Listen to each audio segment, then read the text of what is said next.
Hello friends, मैं आपका अपने YouTube channel new research academy पर स्वागत करती हूँ। आज हम नज़्म का चैप्टर पढ़ेंगे। चलिए देखते हैं नज़्म क्या है। नज़्म अरबी ज़बान का लफ्ज़ है जिसके मायने लड़ी, सिल्क, पिरोना, मोतियों को धागे में के हैं। तो जैसे आप जानते हैं कि नज़्म अरबी ज़बान का लफ्ज़ है और जिसके मायने हैं लड़ी में मोती पिरोना। जैसे एक मान लीजिए धागा होगा, उसमें मोती डालते चले जाते हैं तो एक माला सी बन जाती है। वैसा ही नज़्म के जो लघवी मायने हैं तो लड़ी में मोती पिरोने के हैं। तो अगला देखते हैं कि नज़्म वह सिन्फ शायरी है जिसमें किसी खास मौजू से मुताल्लिक़ रब्त व तसलसल के साथ इशार की सूरत में इजहार करने को नज़्म कहते हैं। अब यहाँ पर कहा गया है कि नज़्म वह सिन्फ है जिसमें किसी खास मौजू से मुताल्लिक़ रब्त व तसलसल के साथ। यहाँ पर जैसे आपने गज़ल जो है पढ़ी होगी, तो गज़ल में क्या होता है कि कोई जो शेर होता है तो वहाँ पर जो शेर होता है उसके एजाज व इख्तिसार यानी गज़ल का हर शेर अलग अलग होता है, मतलब जुदा गाना होता है। लेकिन नज़्म के अंदर क्या होगा कि एक शेर का ताल्लुक़ दूसरे शेर से होगा। जैसे नज़ीर अकबर आबादी की जो नज़्म है आदमी नामा, तो उसमें सिर्फ ये आदमी नामा में सिर्फ आदमी के ही बारे में बताया जाएगा, बाकी और किसी चीज़ का जिक्र नहीं होगा। इस तरह नज़्म का मतलब है कि जो रब्त व तसलसल के साथ इशार की सूरत का इजहार करने को नज़्म कहते हैं। अगला देखते हैं आगे। तो हम बहुत ही जल्द जो है नज़्म क्या होती है इसके मायने समझ लेंगे। तो यहाँ पर बताया गया है कि गज़ल में जहाँ हर शेर एक मुकम्मल इकाई होता है, वहीं नज़्म में ख़याल के एतबार से एक तसलसल होना और नज़्म के तमाम इशार एक दूसरे में प्युसत होते हैं। तो यहाँ पर कहा गया है कि जिस तरह गज़ल में जहाँ हर शेर एक मुकम्मल इकाई होता है, गज़ल का जो जैसे एक शेर मान लीजिए हो गया तो वो एक मुकम्मल इकाई होता है। लेकिन नज़्म में क्या है, नज़्म का ख्याल है कि उसमें जितने भी शेर होंगे वो सारे लाइन बाय लाइन मुकम्मल इशार होते हैं। अगला देखते हैं कि गज़ल को छोड़कर दीगर अशनाफ सुखन सब नज़्म के दायरे में शामिल हैं। यहाँ पर गज़ल को जो छोड़कर दीगर जो अशनाफ हैं जैसे मरसिया, मशनवी, कसीदा, मुनकबत आदि जो हैं तो वो गज़ल को छोड़कर सारे नज़्म में आते हैं। अब पाबंद नज़्म क्या है, तो इस पाबंद नज़्म में क्या है कि इसमें रदीफ़ और काफिया बहर के मुकर्रर औज़ान के पाबंदी की जाती है। कि पाबंद नज़्म में रदीफ़, काफिया और बहर के मुकर्रर औज़ान की पाबंदी की जाती है। पाबंद नज़्म में इशार की तादाद और मौज़ूआत की कोई कैद नहीं होती, ये पाबंद नज़्म कहलाती है।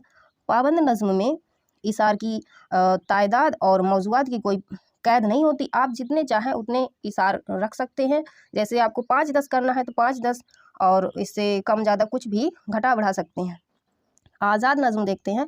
तो अंग्रेज़ी अदब में शायरी की यह हियत यानी फ्री वर्स कहलाती है। जो आज़ाद नज़्म है अंग्रेज़ी शायरी में इसकी हियत को फ्री वर्स कहलाती है। और नज़्म आज़ाद काफिया और रदीफ़ की पाबंदी से आज़ाद है।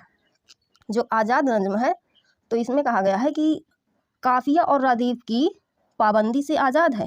इसमें काफिया और रदीफ़ की कोई पाबंदी नहीं है। इसमें मिसरे छोटे बड़े होते हैं, क्योंकि आज़ाद नज़्म में बहर और औज़ान की पाबंदी तो होती है, लेकिन इरकान बहर की तादाद हर मिसरे में बराबर नहीं होती। ये पाबंद नज़्म है। अगला क्वेश्चन देखते हैं। इसमें नज़्म मुअर्रा में क्या कहा गया है कि अंग्रेज़ी में ब्लैंक वर्स कहते हैं। नज़्म मुअर्रा को अंग्रेज़ी में ब्लैंक वर्स कहते हैं। इसमें काफ़िए की पाबंदी नहीं हो, यानी बला काफिया नज़्म को नज़्म मुअर्रा कहते हैं, मगर इरकान बहर की तादाद हर मिसरे में बराबर होती है। और नज़्म मुअर्रा की असल नज़्म मुअर्रा की जो इस्लाह को रिवाज देने का मशवरा मौलवी अब्दुल हक ने दिया था। नज़्म मुअर्रा की जो इस्लाह को रिवाज देने का जो मशवरा है तो मौलवी अब्दुल हक ने दिया था। फिर नज्म मुअर्रा को एक रिवायत का दर्जा अब्दुल हलीम शरर ने अपने रिसाले दिलगदाज के ज़रिए से इता किया। यहाँ पर जो अब्दुल हलीम शरर हैं तो इन्होंने जो इनका जो रिसाला है दिलगदाज, तो उसके ज़रिए इन्होंने इता किया। आगे देखते हैं कि उर्दू के पहले नज़्म को, उर्दू के जो पहले नज़्म गो शायर ख्वाजा बंदा नवाज गेसू दराज हैं, और इनकी जो नज़्म है, जो उर्दू की जो पहली नज़्म मानी जाती है ख्वाजा बंदा गेसू दराज की नज़्म चक्की नामा है। और एक बात और आप लोग जान लीजिए कि यहाँ पर जो ख्वाजा बंदा नवाज गेसू दराज की जो नज़्म है चक्की नामा, ये मुतलक में आती है। अगर यहीं पर जदीद कर दिया जाए, कह दिया जाए जदीद नज़्म कि जदीद उर्दू की पहली नज़्म कौन सी है, तो यहाँ पर दो नज़में हैं। तो एक जो है तो शब कदर है, एक नज़्म है शब कदर, और दूसरी है बरखरुद, दूसरी नज़्म है बरखरुद। तो ये जो है शब कदर है तो ये मोहम्मद हुसैन आज़ाद की है, मोहम्मद हुसैन आज़ाद की, और दूसरी जो है हाली की है, मौलाना अल्ताफ़ हुसैन हाली की। अगर जदीद पूछा जाएगा तो शब कदर और बरखरुद मानी जाती है, और माजी वो मुतलक में आती है ख्वाजा बंदा नवाज गेसू दराज की नज़्म चक्की नामा। तो आज हमने यहाँ पर नज़्म का जो चैप्टर था कंप्लीट किया है, और हम देखते हैं इसके आगे इसी से रिलेटेड क्वेश्चन आंसर। तो यहाँ पर हम क्वेश्चन करेंगे नज़्म के, कि ये बहुत ही इंपॉर्टेंट क्वेश्चन है। सारे जो D+B TGT है या UP PGT है, हर एग्जाम में बार बार पूछे जाने वाले हैं। तो यहाँ पर देखते हैं, नज़्म अरबी ज़बान का लफ्ज़ है जिसके माना है पिरोना, लड़ी या सिल्क। अभी हमने बताया ही है। नज़्म की इब्तदा हुई है, कहाँ से हुई है नज़्म की इब्तदा, तो दक्कन से। सबसे पहली नज़्म मानी जाती है चक्की नामा, बंदा नवाज गेसू दराज की नज़्म है, अभी हमने बताया है। और यहाँ पर देखते हैं ख्वाजा बंदा नवाज गेसू दराज का तखल्लुस क्या था, तो शहबाज तखल्लुस किया करते थे। इनकलाब ज़माना नज़्म है, इनकलाब ज़माना नज़्म है जाफ़र जठली की। नज़्म का अशासी मकसद शदाकत की तर्जुमानी नहीं बल्कि मशरत का इदराक है। ये किसने कहा था, ये मतलब किसका कॉल है, तो कोलर्स का। आगे देखते हैं कि ऐसी नज़्म जिसमें रदीफ़ काफिया बहर के औज़ान की मुकर्रर पाबंदी की जाती है उसे कहते हैं पाबंद नज़्म। अभी हमने पढ़ा ही है। आगे देखते हैं कि इस नज़्म को क्या कहते हैं जिसमें रदीफ़ व काफिया की पाबंदी नहीं की जाती, उसे आज़ाद नज़्म कहते हैं। ऐसी नज़्म जिसमें काफिया व रदीफ़ की पाबंदी नहीं की जाती मगर बहर के मुकर्रर औजान इस्तेमाल होते हैं उसे कहते हैं नज़्म मुअर्रा।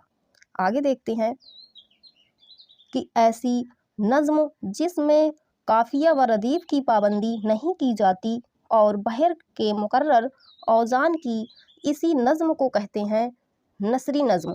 ये क्वेश्चन अभी नवोदय विद्यालय 2023 में आया था TGT में। आगे देखते हैं, उर्दू अदब में नज़्म मुअर्रा किस अदब से आई, तो ये अंग्रेज़ी अदब से आई है नज़्म मुअर्रा। आगे देखते हैं कि सबसे पहले नज़्म मुअर्रा को अपने रिसाला के ज़रिए रिवाज दिया। तो अभी हमने पढ़ा है कि इनका जो रिसाला था अब्दुल हलीम शरर का, इन्होंने दिलगदाज उसी में इन्होंने बताया था।